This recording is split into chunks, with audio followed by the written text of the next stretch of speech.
And it doesn't start with crude oil or its derivatives, but a different product altogether: snake oil.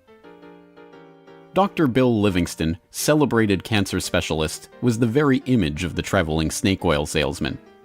He was neither a doctor nor a cancer specialist. His real name was not even Livingston. More to the point, the rock oil tonic he pawned was a useless mixture of laxative and petroleum, and had no effect whatsoever on the cancer of the poor townsfolk he conned into buying it.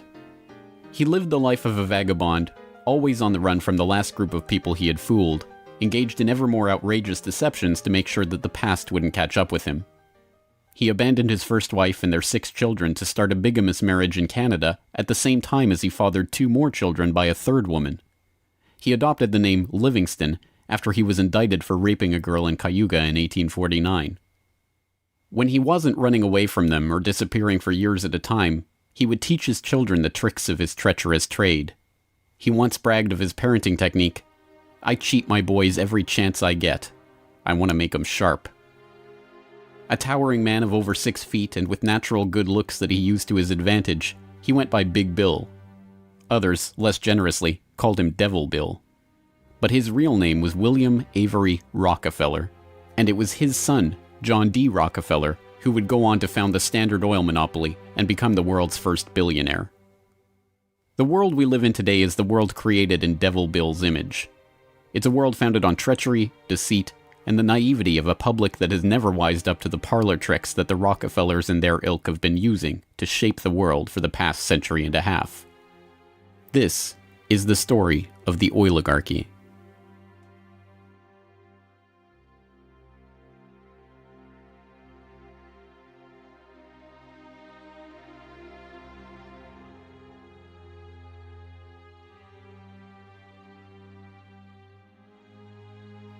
Titusville, 1857.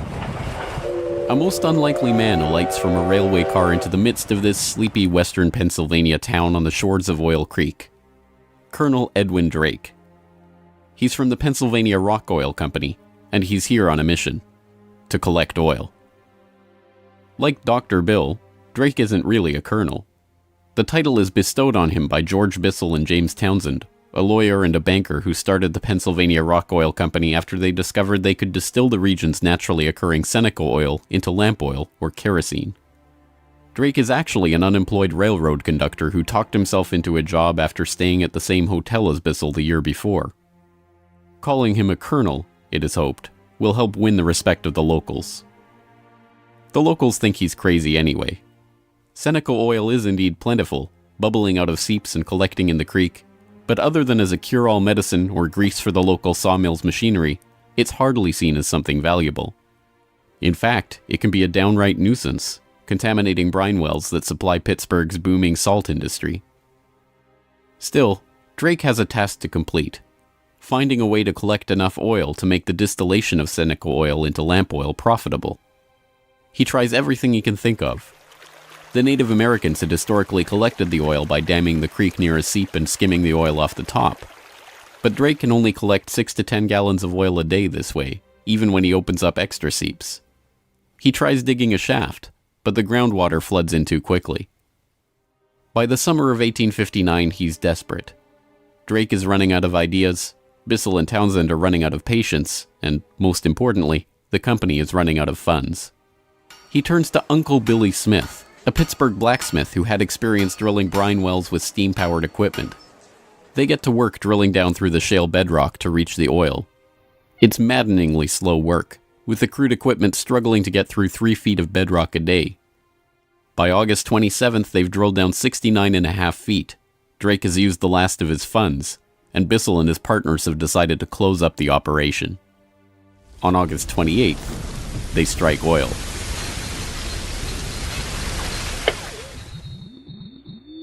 Then on Sunday, August 28, 1859, oil bubbled up the drive pipe.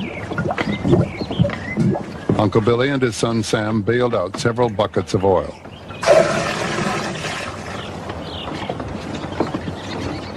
On Monday, the very day that Colonel Drake received his final payment and an order to close down the operation, they hitched the walking beam to a water pump, and the oil began to flow. The first oil was to sell for $40 a barrel. Years later, a local newspaper interviewed Uncle Billy about the day they struck oil.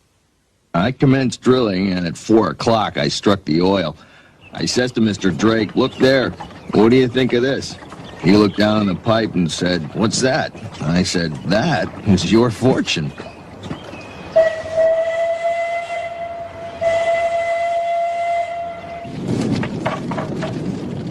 Drake's well proved that by drilling for it, oil could be found in abundance and produced cheaply. Overnight, a whole new industry was born.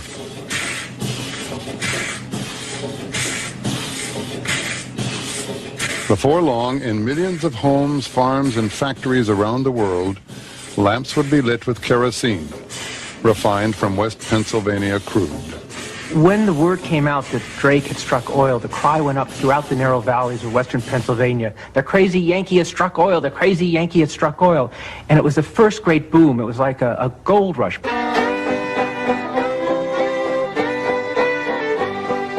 Down in Pennsylvania, there is plenty oil, they say. Petroleum, petroleum, we must all have some.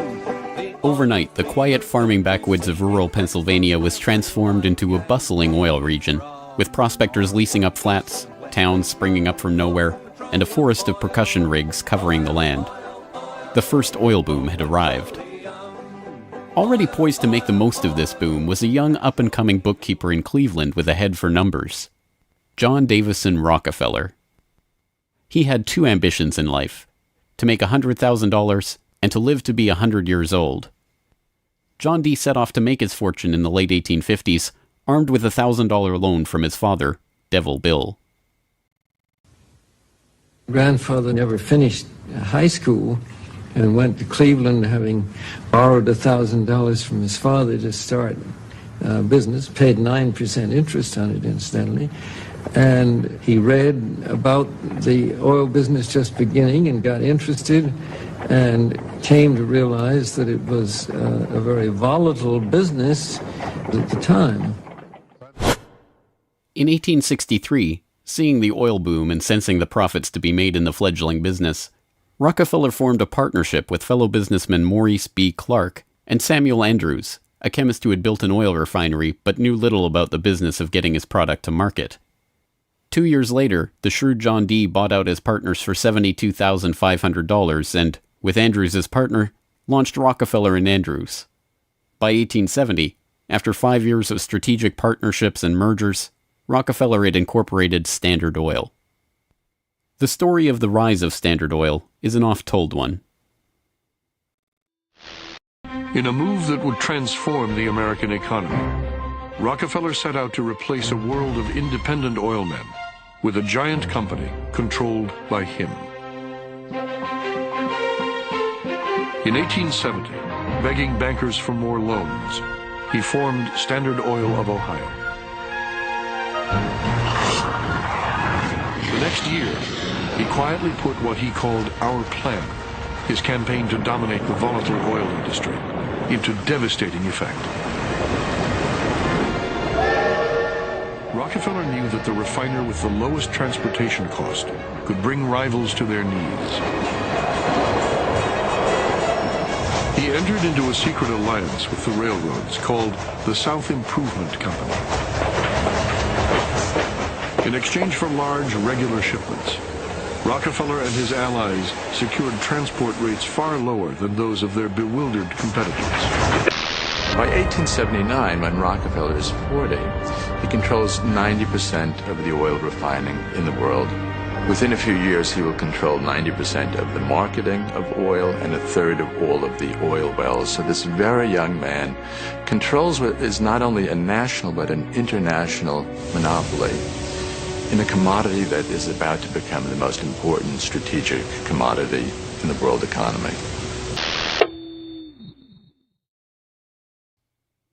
By the 1880s, the American oil industry was the Standard Oil Company, and Standard Oil was John D. Rockefeller. But it wasn't long until a handful of similarly ambitious and well-connected families began to emulate the Standard Oil success story in other parts of the globe. One such competitor emerged from the Caucasus in the 1870s, where Imperial Russia had opened up the vast Caspian Sea oil deposits to private development. Two families quickly combined forces to take advantage of the opportunity. The Nobels, led by Ludwig Nobel and including his dynamite-inventing, prize-creating brother Alfred, and the French branch of the infamous Rothschild banking dynasty, led by Alphonse Rothschild. In 1891, the Rothschilds contracted with M. Samuel & Co., a Far East shipping company headquartered in London and run by Marcus Samuel, to do what had never been done before: ship their Nobel-supplied Caspian oil through the Suez Canal to East Asian markets. The project was immense. It involved not only sophisticated engineering to construct the first oil tankers to be approved by the Suez Canal Company, but the strictest secrecy. If word of the endeavor was to get back to Rockefeller through his international intelligence network, it would risk bringing the wrath of Standard Oil, which could afford to cut rates and squeeze them out of the market. In the end, they succeeded, and the first bulk tanker, the Murex, sailed through the Suez Canal in 1892 en route to Thailand. In 1897, M. Samuel & Co. became the Shell Transport and Trading Company. Realizing that reliance on the Rothschild Nobel Caspian oil left the company vulnerable to supply shocks, Shell began to look to the Far East for other sources of oil. In Borneo, they ran up against Royal Dutch Petroleum, established in The Hague in 1890 with the support of King William III of the Netherlands, to develop oil deposits in the Dutch East Indies. The two companies, fearing competition from Standard Oil, merged in 1903 into the Asiatic Petroleum Company, jointly owned with the French Rothschilds, and in 1907 became Royal Dutch Shell. Another global competitor to the Standard Oil throne emerged in Iran at the turn of the 20th century. In 1901, millionaire socialite William Knox Darcy negotiated an incredible concession with the King of Persia: exclusive rights to prospect for oil throughout most of the country for 60 years. After 7 years of fruitless search, Darcy and his Glasgow-based partner, Burma Oil, were ready to abandon the country altogether. In early May of 1908, they sent a telegram to their geologist telling him to dismiss his staff, dismantle his equipment, and come back home. He defied the order, and weeks later, struck oil. Burma Oil promptly spun off the Anglo-Persian Oil Company to oversee production of Persian oil. The British government took 51% majority control of the company's shares in 1914 at the behest of Winston Churchill, then First Lord of the Admiralty, and survives today as BP. The Rothschilds and Nobels, the Dutch royal family, the Rockefellers. These early titans of the oil industry and their corporate shells pioneered a new model for amassing and expanding fortunes hitherto unheard of. They were the scions of a new oligarchy, one built around oil and its control, from wellhead to pump. But it was not just about money. The monopolization of this, the key energy resource of the 20th century, helped secure the oligarchs not just wealth, but power over the lives of billions. Billions who came to depend on black gold for the provision of just about every aspect of their daily lives. In the late 19th century, however, it was by no means certain that oil would become the key resource of the 20th century. As cheap illumination from the newly commercialized light bulb began to destroy the market for lamp oil, the oligarchs were on the verge of losing the value from their monopoly. But a series of lucky strikes was about to catapult their fortunes even further. The very next year after the commercial introduction of the light bulb, another invention came along to save the oil industry. German engineer Carl Benz patented a reliable two-stroke internal combustion engine. The engine ran on gasoline, another petroleum byproduct, and became the basis for the Benz motorwagen that, in 1888, became the first commercially available automobile in history. And with that stroke of luck, the business that Rockefeller and the other oligarchs had spent decades consolidating was saved. But more luck was needed to ensure the market for this new engine. In the early days of the automobile era, it was by no means certain that gas-powered cars would come to dominate the market. Working models of electric vehicles had been around since the 1830s, and the first electric car was built in 1884. By 1897, there was a fleet of all-electric taxis shuttling passengers around London. The world land speed record was set by an electric car in 1898. By the dawn of the 20th century, electric cars accounted for 28% of the automobiles in the United States. The electrics had advantages over the internal combustion engine. They required no gear shifting or hand cranking, and had none of the vibration, smell, or noise associated with gasoline-powered cars. Lady Luck intervened again on January 10, 1901, when prospectors struck oil at Spindletop in East Texas. The gusher blew 100,000 barrels a day and set off the next great oil boom, providing cheap, plentiful oil to the American market and driving down gas prices. It wasn't long before the expensive, low-range electric engines were abandoned altogether, and big, loud, gas-guzzling engines came to dominate the road, all fueled by the black gold that Standard Oil, Shell, Gulf, Texaco, Anglo-Persian, and the other oil majors of the time were drilling, refining, and selling. Perhaps John D's greatest stroke of luck, however, was not supposed to be luck at all. Rockefeller had come under increasing scrutiny by a public outraged by the unprecedented wealth he had amassed through Standard Oil. Muckraking reporters like Ida Tarbell began digging up the dirt on his rise to power through railroad conspiracies, secret deals with competitors, and other shady practices. The press pictured him as a colossus with bribed politicians literally in the palm of his hand. Standard Oil was a menacing octopus with its tentacles strangling the lifeblood of the nation. Hearings began, investigations were launched, lawsuits were brought against him, and then, finally, in 1911, the Supreme Court made a monumental decision.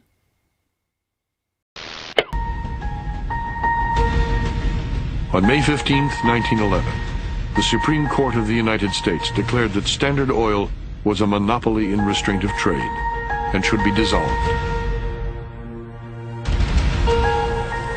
Rockefeller heard of the decision while golfing at Connecticut with a priest from the local Catholic Church, Father J.P. Lennon. And Rockefeller reacted with amazing aplomb. He turned to the Catholic priest and said, "Father Lennon, have you some money?" And the priest was very startled by the question and said, "No."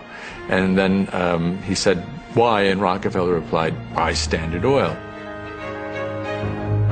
As Rockefeller foresaw, the individual Standard Oil companies were worth more than the single corporation. In the next few years, their shares doubled and tripled in value. By the time the reign of cash was over, Rockefeller had the greatest personal fortune in history, nearly 2% of the American economy. And it was really losing the antitrust case that converted John D. Rockefeller into history's first billionaire. So that Standard Oil was punished in the federal antitrust case, but John D. Rockefeller Sr. most assuredly was not. To the amazement of the world, Rockefeller's punishment had in fact been his reward. Rather than being taken down a peg, the splitting up of the Standard Oil monopoly had launched him as the world's only acknowledged billionaire at a time when the average annual income in America was $520. Rockefeller's story was perfectly mirrored by the story of Colonel Edwin Drake. Having struck oil in Titusville and given rise to a billion-dollar global industry, Drake had not had the foresight to patent his drilling technique or even to buy up the land around his own well. He ended up in poverty, relying on an annuity from the state of Pennsylvania to scrape together a living, and dying in 1880.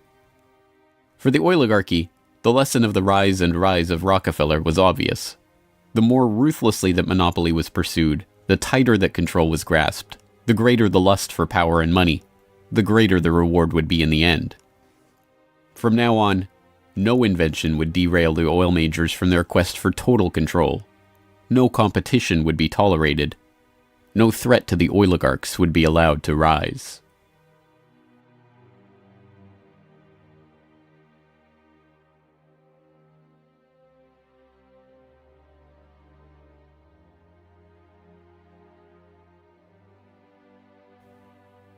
When asked how he could justify the treachery and deceit with which he had pursued the creation of the Standard Oil monopoly, John D. Rockefeller is reputed to have said, "Competition is a sin."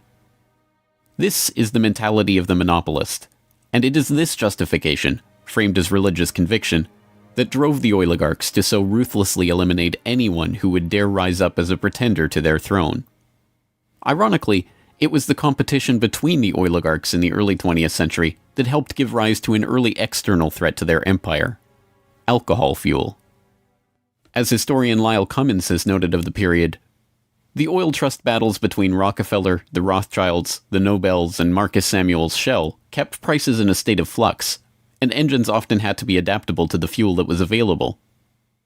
In many areas where oil wasn't available, the alternative was alcohol. Ethyl alcohol had been used as fuel for lamps and engines since the early 19th century. Although it was generally more expensive, alcohol fuel offered a stability of supply that was alluring, especially in areas like London or Paris that did not have predictable access to oil supplies. Alcohol has a lower heat value, or BTU, than gasoline, but a series of tests by the U.S. Geological Survey and the U.S. Navy in 1907 and 1908 proved that the higher compression ratio of alcohol engines could perfectly offset the lower heat value, thus making alcohol and gasoline engines fuel economy equivalent.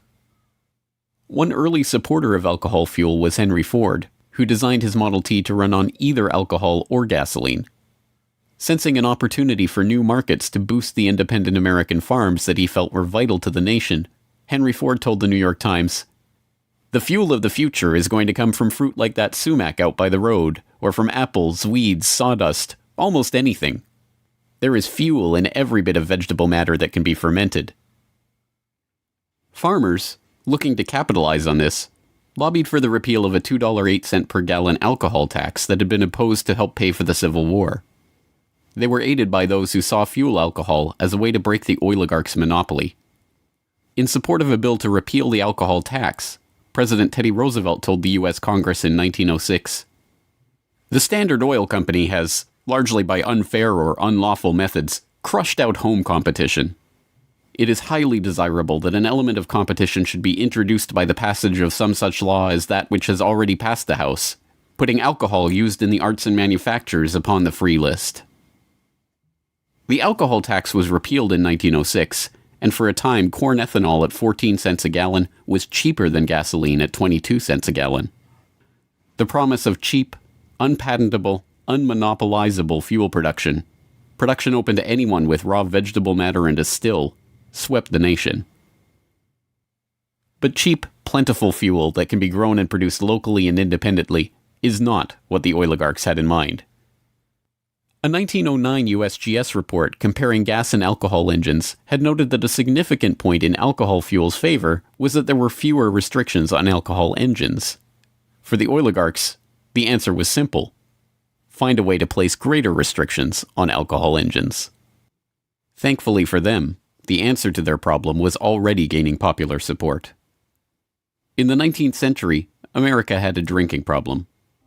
By 1830, the average American over 15 years old drank 7 gallons of pure alcohol per year, 3 times higher than today's average. This led to the first anti-alcohol movements in the 1830s and 1840s, and the formation of the Prohibition Party in 1869, and the Women's Christian Temperance Union in the 1870s. The movement enjoyed widespread and growing support, but had few political successes. Maine flirted with prohibition by outlawing the sale and manufacture of liquor in 1851, but the ban only lasted 5 years. This changed with the formation of the Anti-Saloon League in Standard Oil's birth state of Ohio in 1893. The ASL was started by John D. Rockefeller's longtime personal friend Howard Hyde Russell, and was bankrolled in part by generous annual donations from Rockefeller himself. The ASL, with Rockefeller's backing, quickly became the driving force behind a national movement to outlaw the production and sale of alcohol. Rockefeller was a teetotaler himself, not from moral concern, but because he was afraid that good cheer among friends would lead to his downfall in business.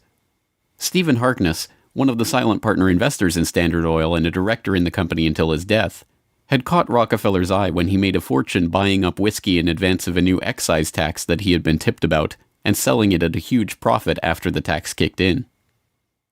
No, Rockefeller and Standard Oil were not concerned about the moral state of the nation, except as far as it impacted their bottom line.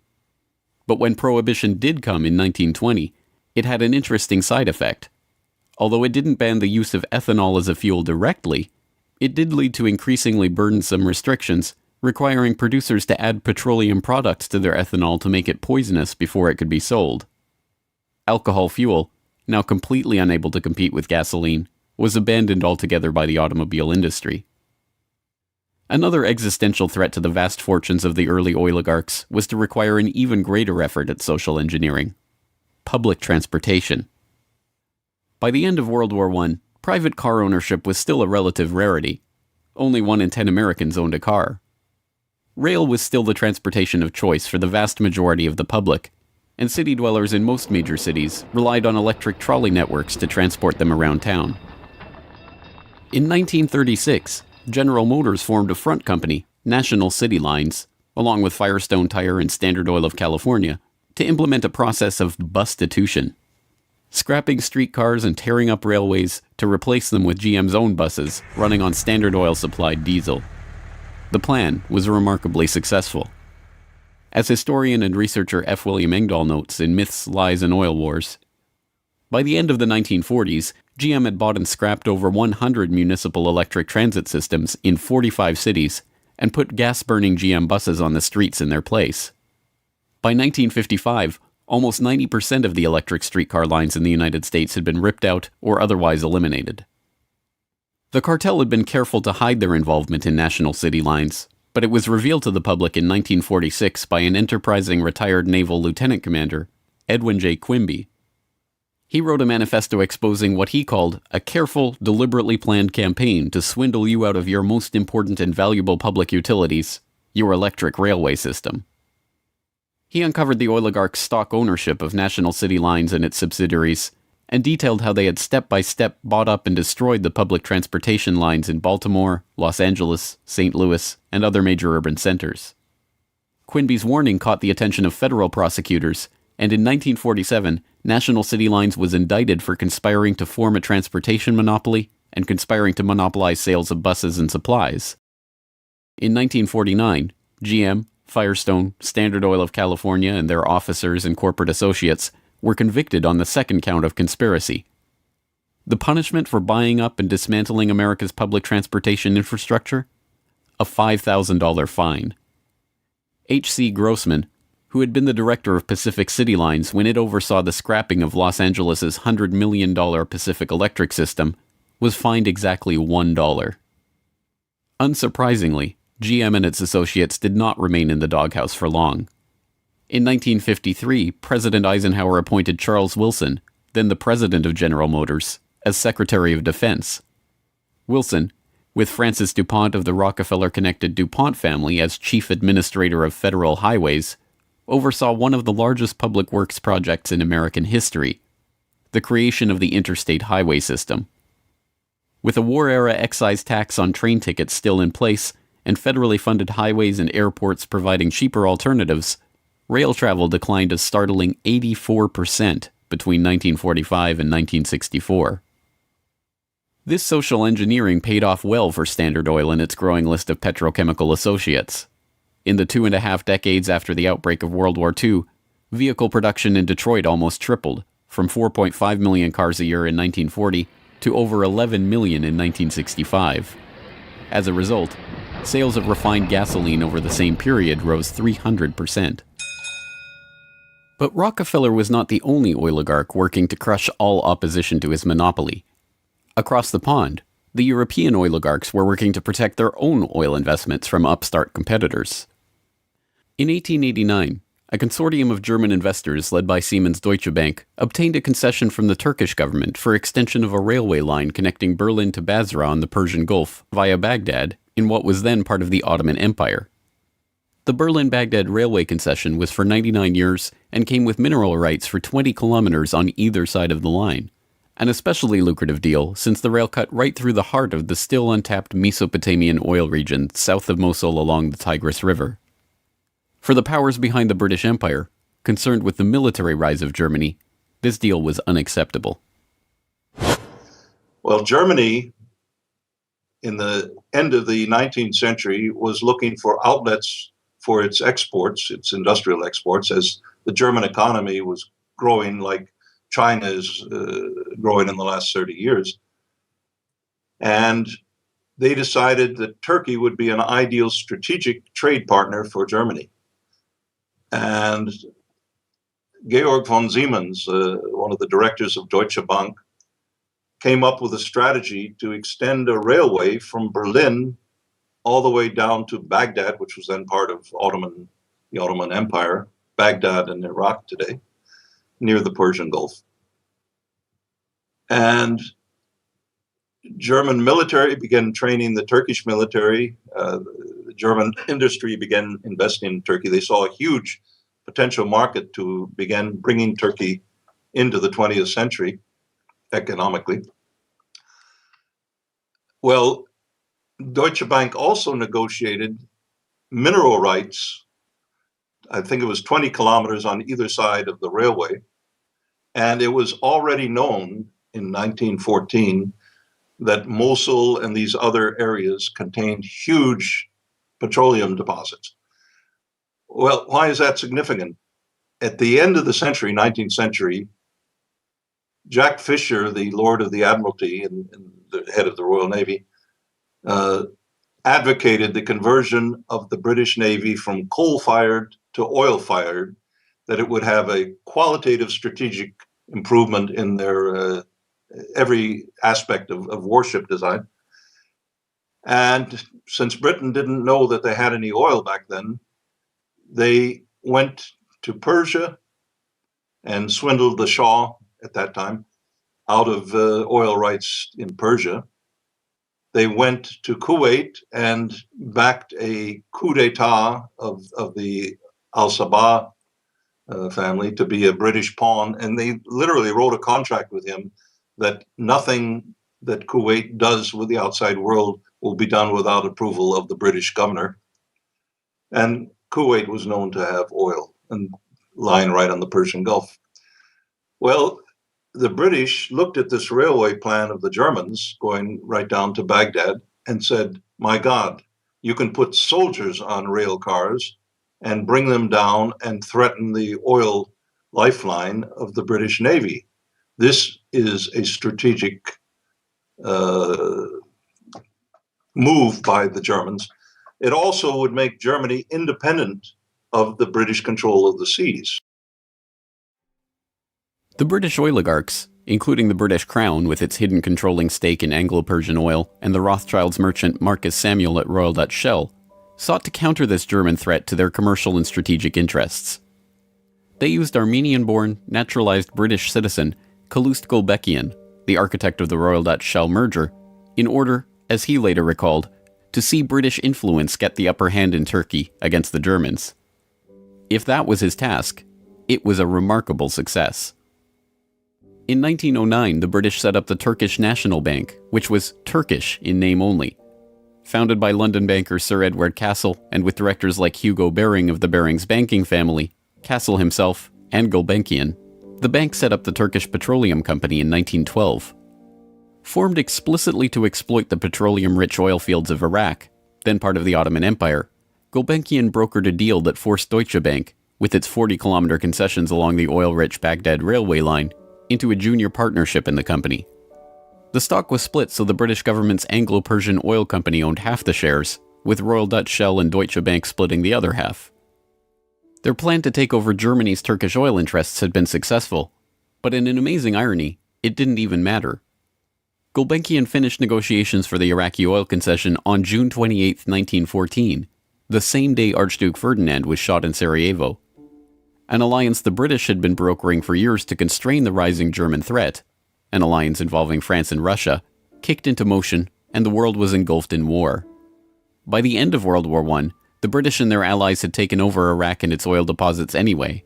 Germany had been completely cut out, and Gulbenkian, their scheming servant, received 5% of all oil field proceeds in the newly minted country.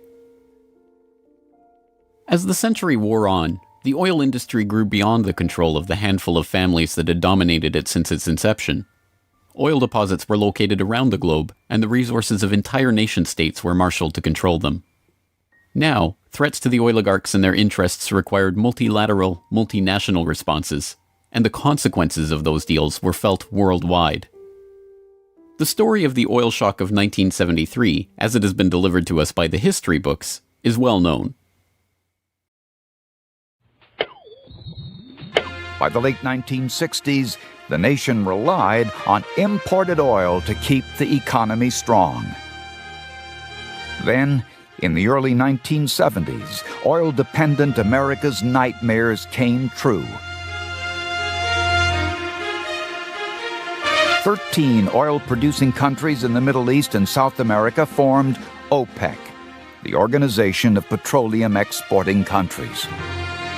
In 1973, OPEC placed an oil embargo on the U.S. and other nations that had supported Israel against the Arab states in the Yom Kippur War. The American economy went into a tailspin as gas shortages gripped the nation. Few, however, know that the crisis and its ensuing response was in fact prepared months ahead of time at a secret meeting in Sweden in 1973. The meeting was the annual gathering of the Bilderberg Group, a secretive cabal formed by Prince Bernhard of the Netherlands in 1954. The Dutch royal family not only gave its royal imprint to Royal Dutch Petroleum, they are still rumored to be, along with the Rothschilds, one of the largest shareholders in Royal Dutch Shell, from the days when Queen Wilhelmina's Anglo-Dutch petroleum holdings and other investments made her the world's first female billionaire, right through to today. Bernhard's guest list at the Bilderberg Group reflected his position in the oligarchy. Alongside him at the Swedish conference were David Rockefeller of the Standard Oil dynasty and his protege Henry Kissinger, Baron Edmund de Rothschild, E.G. Collado, the vice president of Exxon, Sir Dennis Greenhill, director of British Petroleum, and Gerrit A. Wagner, president of Bernhard's own Royal Dutch Shell. At the meeting in Sweden, held 5 months before the oil crisis began, the oligarchs and their political and business allies were planning their response to a monetary crisis that threatened the world dominance of the US dollar. Under the Bretton Woods system, negotiated in the final days of World War II, the US dollar would be the backbone of the world monetary system, convertible to gold at $35 per ounce, with all other currencies pegged to it. Increasing US expenditures in Vietnam and decreasing exports caused Germany, France, and other nations to start demanding gold for their dollars. With the Federal Reserve's official gold holdings plunging and unable to stem the tide of demand, Nixon abandoned Bretton Woods in August 1971, threatening the dollar's position as the world reserve currency. Accordingly, I have directed the Secretary of the Treasury to take the action necessary to defend the dollar against the speculators. I have directed Secretary Connally to suspend temporarily the convertibility of the dollar into gold or other reserve assets, except in amounts and conditions determined to be in the interest of monetary stability and in the best interest of the United States. As leaked documents from the 1973 Bilderberg meeting show, the oligarchs decided to use their control over the flow of oil to save the American hegemon. Acknowledging that OPEC could completely disorganize and undermine the world monetary system, the Bilderberg attendees prepared for an energy crisis or an increase in energy costs, which, they predicted, could mean an oil price between $10 and $12, a staggering 400% increase from the current price of $3.01 per barrel. 5 months later, Bilderberg attendee and Rockefeller protege Henry Kissinger, acting as Nixon's Secretary of State, engineered the Yom Kippur War and provoked OPEC's response, an oil embargo of the US and other nations that had supported Israel. On October 16, 1973, OPEC raised oil prices by 70%. At their December meeting, the Shah of Iran demanded and received a further raise to $11.65 a barrel, or 400% of oil's pre-crisis price. When asked by Saudi King Faisal's personal emissary why he had demanded such a bold price increase, he replied, "Tell your king, if he wants the answer to this question, he should go to Washington and ask Henry Kissinger." In the second move of the operation, Kissinger helped negotiate a deal with Saudi Arabia. In exchange for US arms and military protection, the Saudis would price all their future oil sales in dollars and recycle those dollars through treasury purchases via Wall Street banks. The deal was a bonanza for the oligarchs. Not only did they get to pass the price increases on to the consumers, but they benefited from the huge flows of money into their own banks. The Shah of Iran parked the National Iranian Oil Company's revenues in Rockefeller's own Chase Bank, revenues that reached $14 billion per year in the wake of the oil crisis. With the creation of this new system, the petrodollar, the oligarchs had reached unprecedented levels of control over the economy. Not only that, they had backed the world monetary system with their commodity, oil, and brought potential competition from upstart producer nations under their control all in one step. But for the insatiable appetites of these monopolist titans, mere control over the world's monetary system was not enough.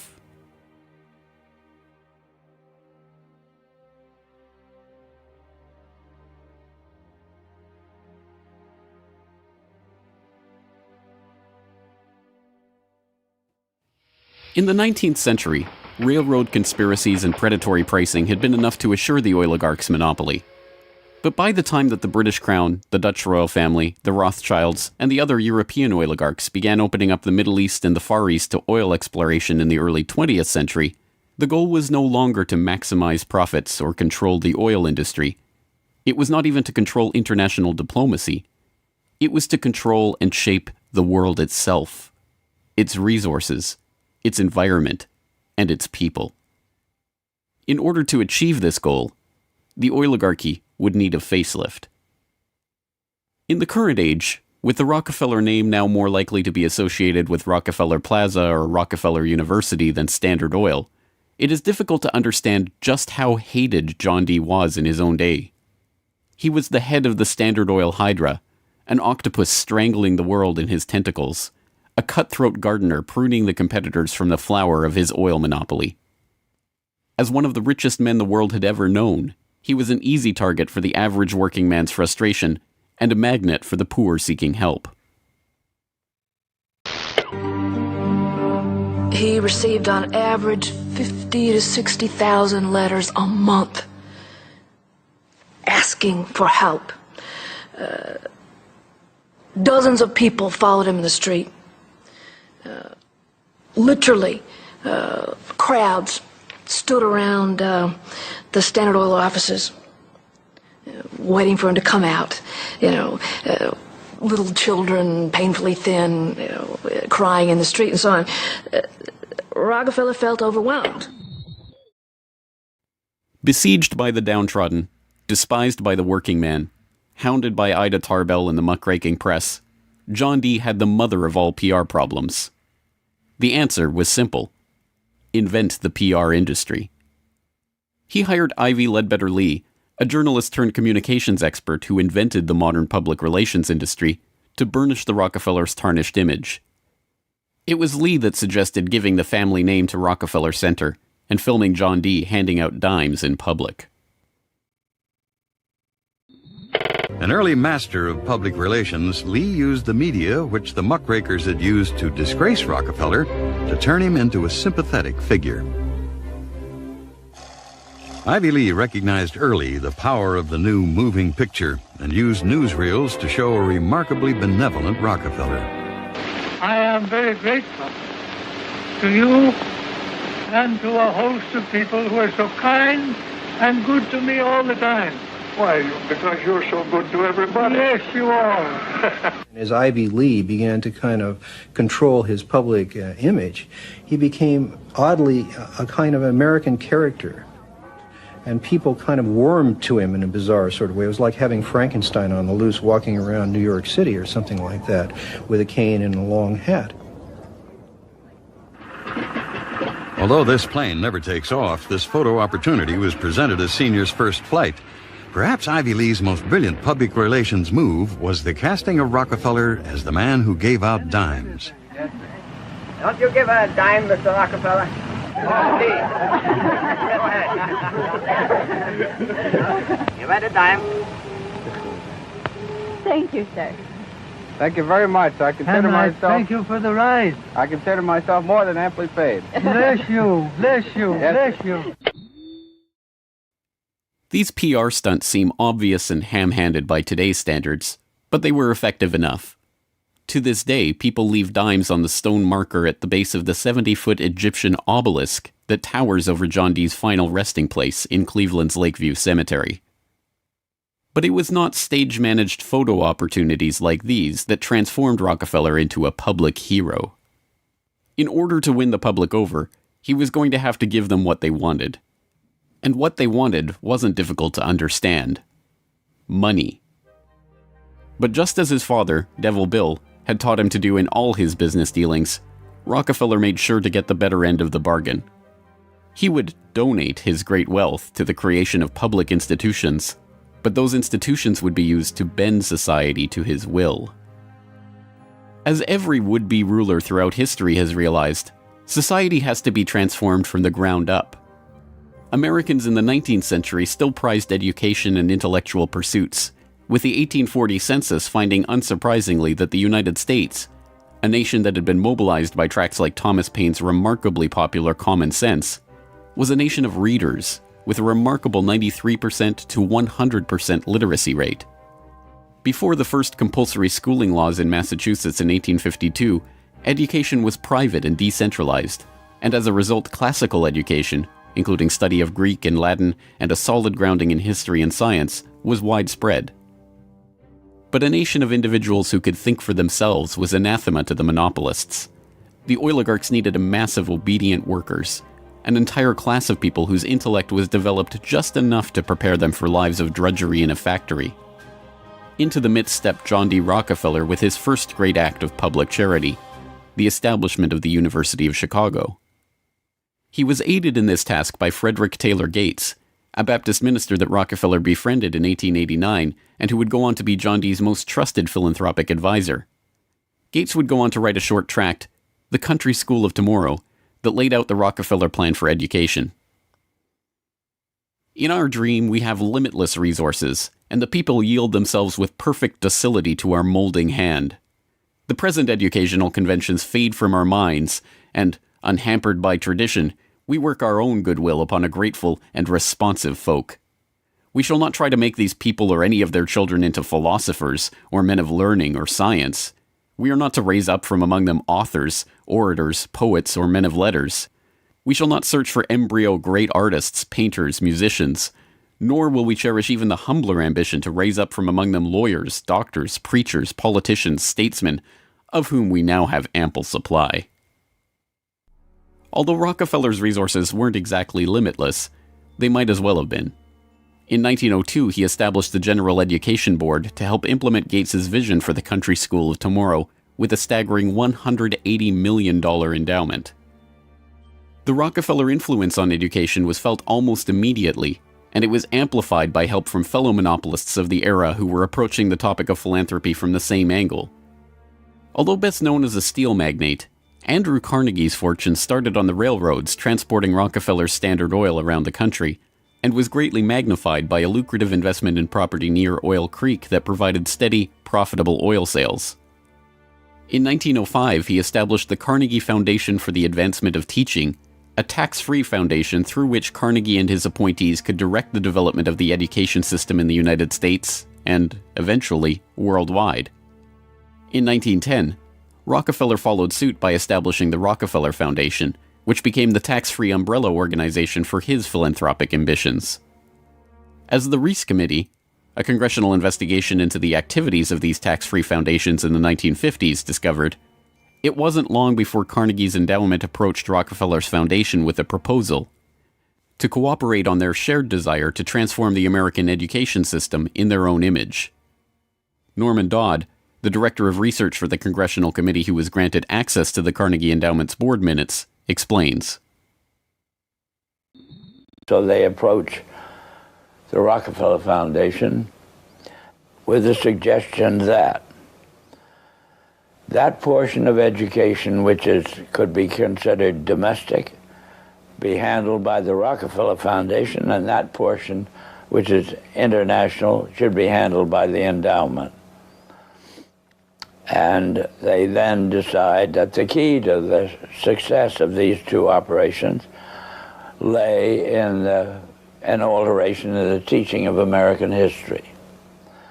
So they approach four of the then most prominent teachers of American history in the country, people like Charles and Mary Bird, and their suggestion to them is, will they alter the manner in which they present this subject, and they get turned down flat.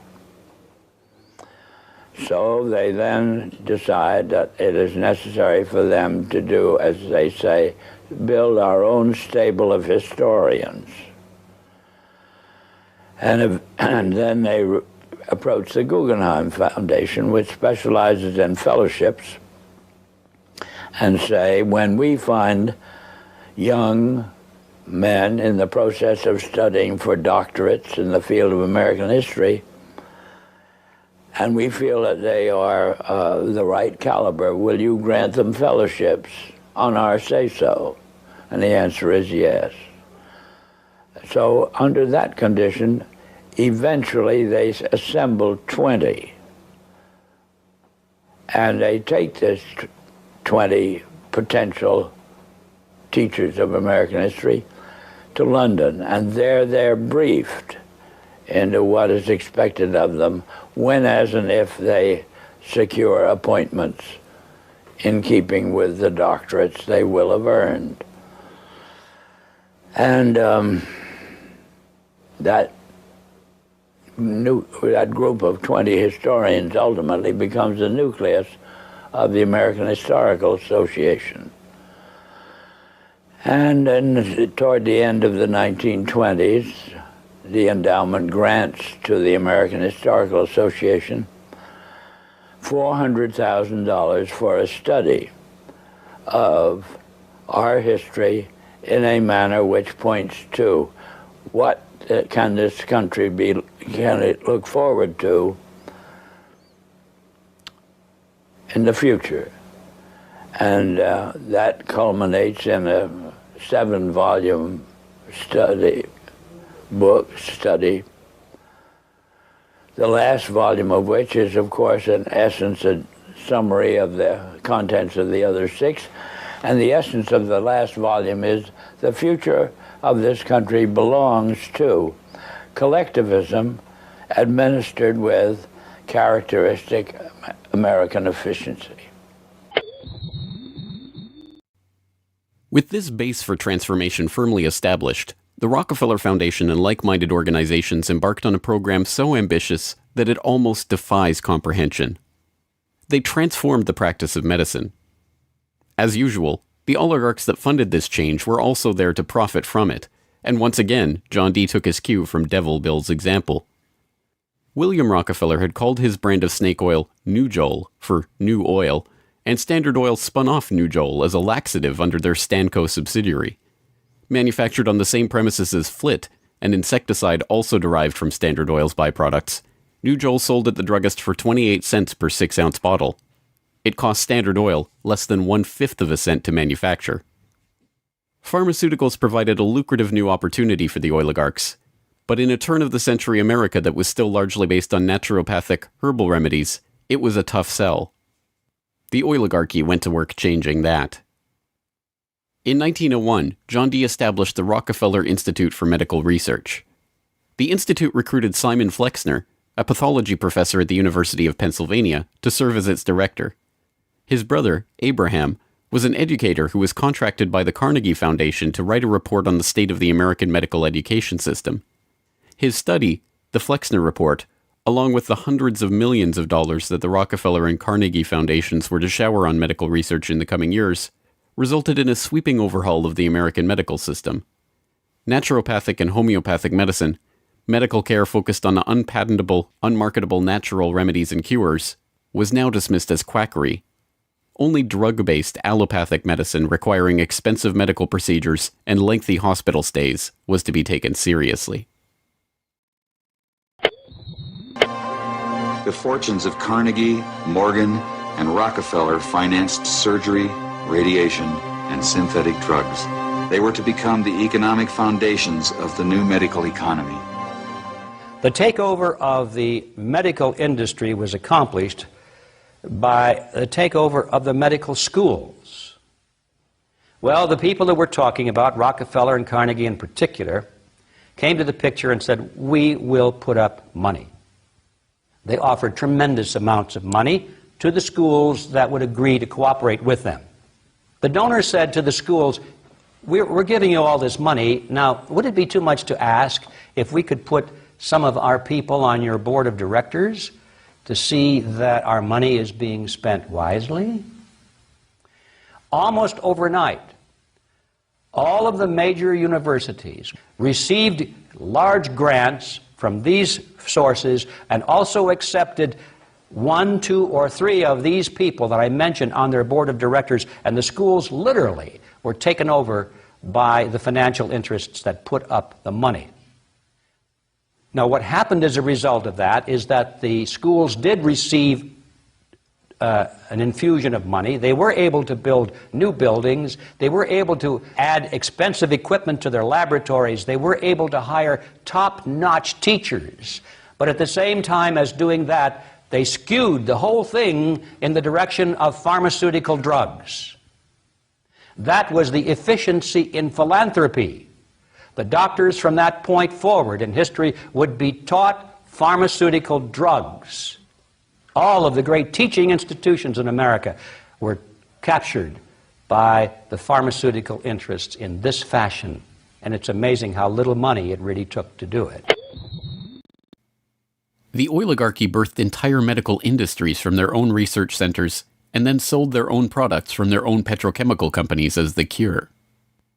It was Frank Howard, a Standard Oil of New Jersey executive, who would go on to persuade Alfred Sloan and Charles Kettering to donate their fortunes to the cancer center that would then bear their name.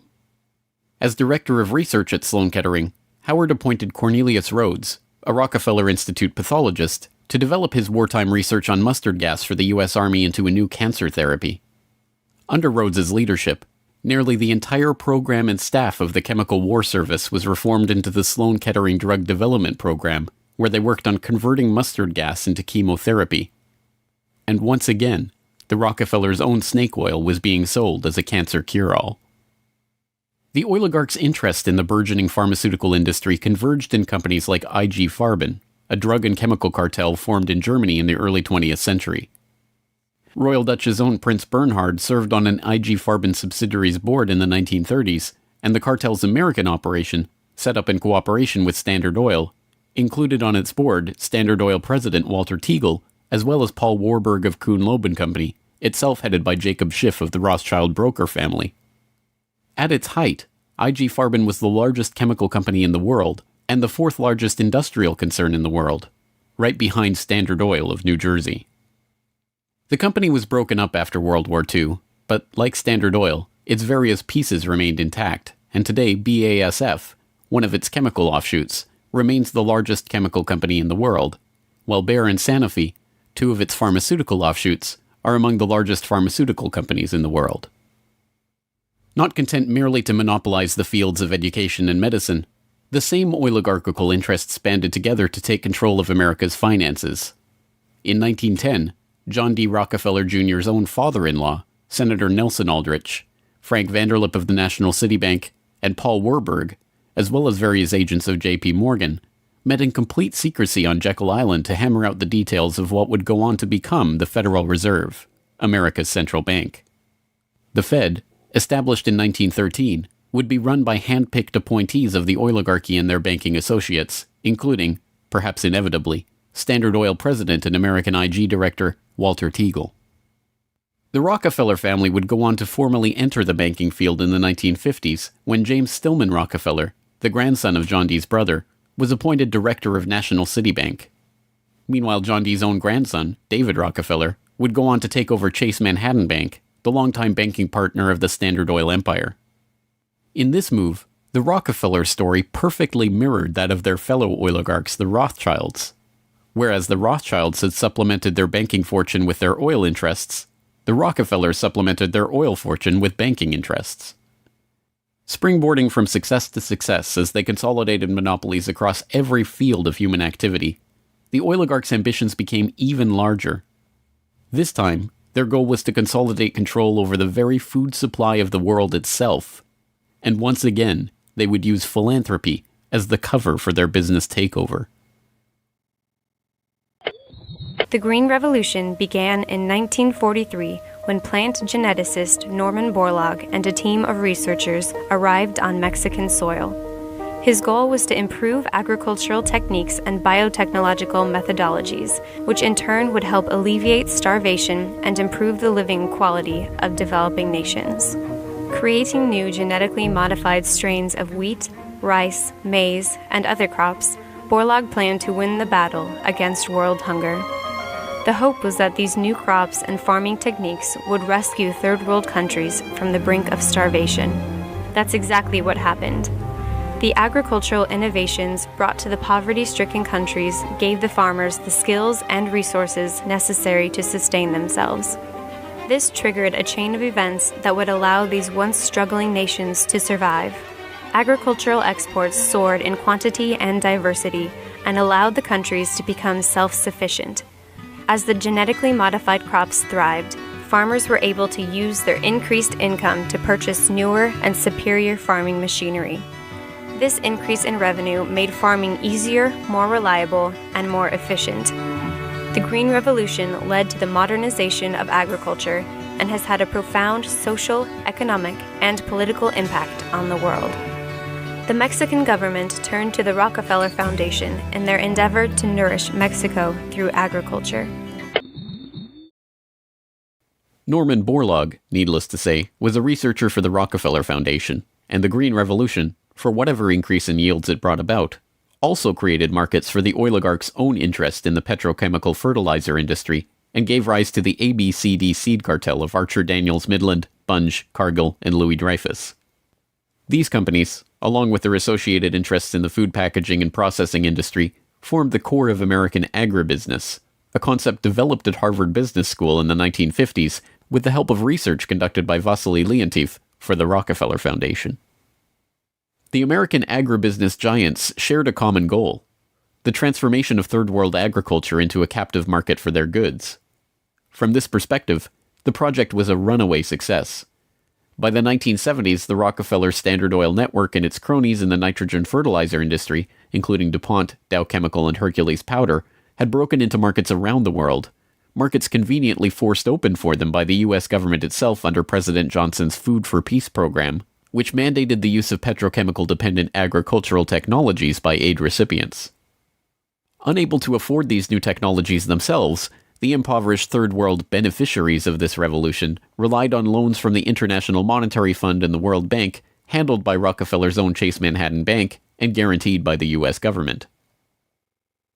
The real costs of the Green Revolution, economic, agricultural, and environmental, are seldom tallied. Access to these debt-financed petrochemical-dependent technologies exacerbated the difference between the rich landowning class and the landless peasants in countries like India, where land reform and abolition of usury were dropped from the political agenda after the Green Revolution took over. Even then, the revolution's main success, its increase in agricultural yields, has been oversold. Yield growth across India actually slowed after the introduction of agribusiness. The environmental destruction is even more devastating. An overview in the December 2000 edition of Current Science notes, the Green Revolution has not only increased productivity, but it has also produced several negative ecological consequences, such as depletion of lands, decline in soil fertility, soil salinization, soil erosion, deterioration of environment, health hazards, poor sustainability of agricultural lands, and degradation of biodiversity. Indiscriminate use of pesticides, irrigation, and imbalanced fertilization has threatened sustainability.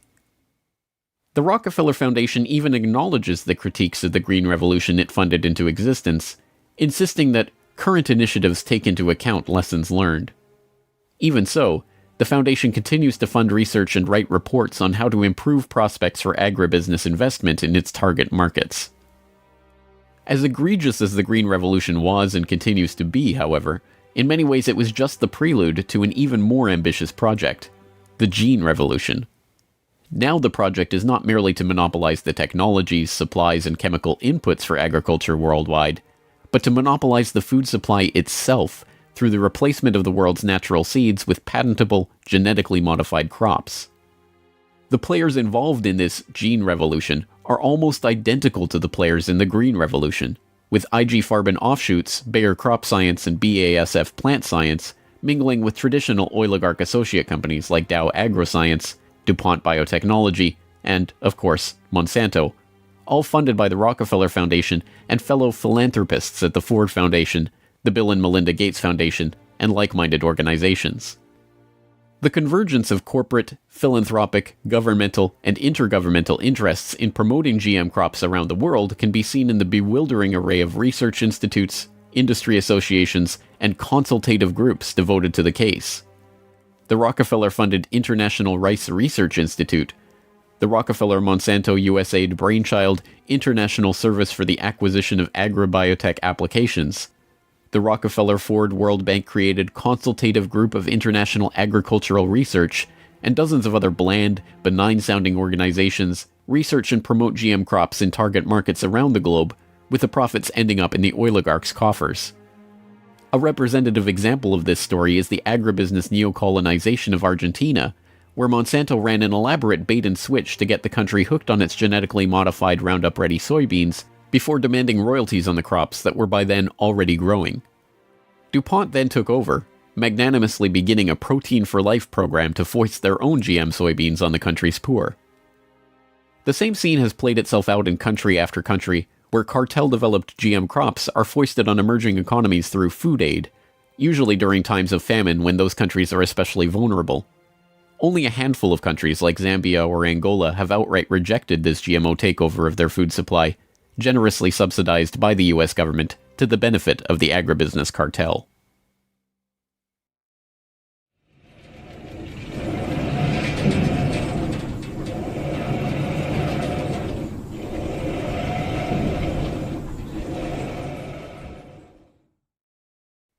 From cutthroat pioneers of the early oil industry to Machiavellian social engineers and geopolitical schemers, the oligarchs have come a long way since the days of Devil Bill's snake oil cure-alls. But his use of every form of deception and trickery to swindle the public informed how John D. and the rest of the oligarchs built up their business interests. As the 20th century drew to a close, it was obvious that for the powerful cartel that built the oil industry, the Rockefellers, the Rothschilds, the British and Dutch royal families, it was no longer about oil, if it ever really was. The takeover of education, of medicine, of the monetary system, of the food supply itself, showed that the aim was much greater than a mere oil monopoly. It was the quest to monopolize all aspects of life, to erect the perfect system of control over every aspect of society, every sector from which any threat of competition to their power could emerge. They had been remarkably, almost unbelievably successful. From oil well to gas pump, farm to fork, hospital to pharmaceutical, drill rig to dollar bill, there was almost no aspect of society that was not under their control. But the oligarchs are not done yet. Their next project, launched in the late 20th century, is almost too ambitious to be comprehended. It is not about oil. It is not about money. It is about the monopolization of life itself. They have spent decades preparing the path for this takeover and marshaled their mind-boggling resources in service of the task. And the vast majority of the world's population, still playing the shell game that the oligarchs perfected and abandoned long ago, are about to fall right into their hands yet again. Ladies and gentlemen, the battle against climate change is surely the most defining and pivotal challenge of our times. Even in a world full of daunting perils and crises, it is hard to imagine anything that poses a greater challenge and opportunity for humanity. The negative impact of population growth on all of our planetary ecosystems is becoming appallingly evident. The science is unequivocally true, and that there is a price to carbon in their future.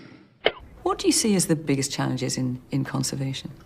The growing human population. Because if where we are, there's nothing else.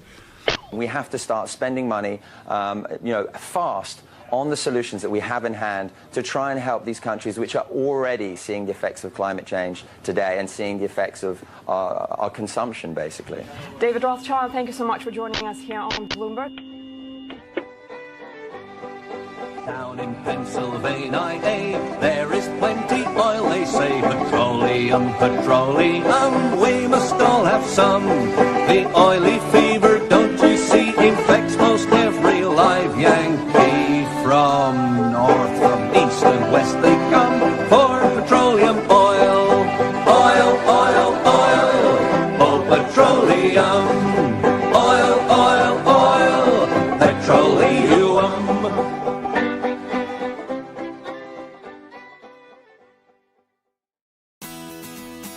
The Corbett Report is brought to you by the Corbett Report subscriber. a weekly newsletter featuring James Corbett's International Forecaster editorial, recommended reading and viewing, discounts on Corbett Report DVDs, and once a month, a subscriber-only video. Sign up today to start receiving your copy at corbettreport.com/support.